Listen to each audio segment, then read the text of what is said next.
Welcome to part 3. In part 3, we'll be discussing about US 10-year Treasury yield, Brent and Nymex. First, the levels. For US 10-year Treasury yield, it closed at 4.438, 2.4% up this week, 8% up this month alone, 14% up this year. So, how it formed? In the weekly, it's in a significant up move. We have told many times, it is on a significant up move, and third week in succession, it formed a solid green candle.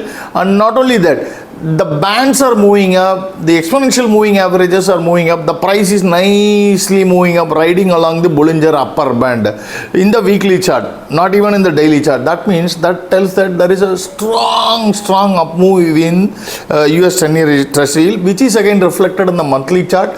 The fifth month in succession, it is forming a solid green candle. The closure is going to be more or less at the same levels as it is today. Of course, on Friday, it formed the first reversal, forming a solid red candle. It is definitely a reversal, first reversal. As a technical analysis, I always say that first reversal, just ignore. Second, just be cautious. Third reversal, it is a confirmed reversal. That is what one should closely watch. And it works in all the time frames. The higher the time frame it happens that way, the better is the confirmation that one can get. Okay. So with all these things, the closure we are expecting more or less the same level, between 4.3 to 4.4 level, somewhere around 4.5 levels, 4.3 to 4.5. That's what we expect the closure. Next is Brent and Nymex. The movement is always similar. Hence, now we'll give the analysis and simultaneously. Brent closed at 93.27 flat. Nymex also closed at 90.03 flat. 0.7%, 0.8% down for this week, and 7.7% up for this month. While in the year, Brent up by 8.7%, while Nymex moved up by around 12%.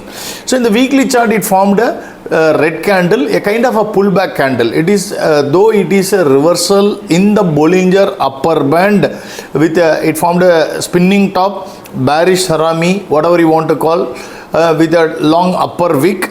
But notwithstanding that, it is a continuation pattern unless otherwise we see a big reversal. Why? Because it is above the 100-week moving average, which it broke recently. So hence, no, that will act as a tremendous support for it.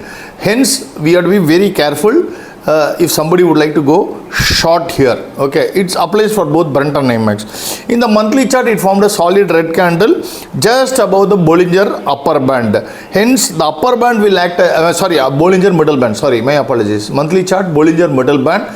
Hence, next month we expect the closure is not going to be significantly above these levels, and further next month we expect a sideways or a pullback candle. In fact, the next 2 months it will happen that way. That happens, 2024 is once again going to be not a good year from a oil importing countries perspective, because oil is going to zoom past, right? In the daily chart, once again, it is the same old story. The Bollinger exponential middle band is acting as a support. From there, it is bouncing off nicely and moving up. So all these things point out to one thing: the closure for this month is going to be more or less at the same levels where it is now. Probably 1 point here and there, but nothing much is going to happen in this 1 week. But having said that, next month we expect is going to be October is going to be a sideways month. Come November, December, probably we can even expect some pullback or sideways. If that happens, 2024 is going to be a oil month, and 2024 we said that, right? It is going to be a US dollar is going to zoom past INR, which is not a good sign if you are in India or an Indian sitting in India, because oil prices going up, INR going down is not a good sign.